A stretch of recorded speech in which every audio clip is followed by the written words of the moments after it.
آپس کے معاملات سدھارنے کے لیے کتنی زبردست ہیں قرآن کریم کی یہ 9 باتیں، کاش ہم اسے اپنے عمل میں لائیں۔ نمبر 1، فتبینوا، کوئی بھی بات سن کر پھیلانے سے پہلے تحقیق کر لیا کرو، کہیں ایسا نہ ہو کہ بات سچ نہ ہو اور کسی کو انجانے میں نقصان پہنچ جائے۔ نمبر 2، فَأَصْلِحُوا، 2 بھائیوں کے درمیان صلح کروا دیا کرو، تمام ایمان والے آپس میں بھائی بھائی ہیں۔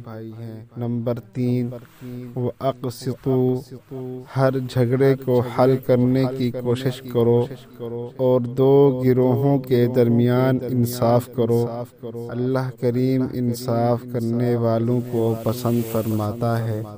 نمبر 4، لا یسخر، کسی کا مذاق مت اڑاؤ، ہو سکتا ہے کہ وہ اللہ کے نزدیک تم سے بہتر ہو۔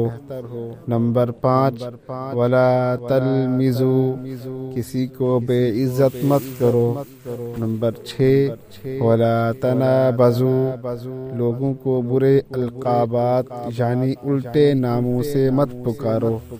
نمبر 7، اجتنبوا کثیرا من الظن، برا گمان کرنے سے بچو کہ کچھ گمان گناہ کے زمرے میں آتے ہیں۔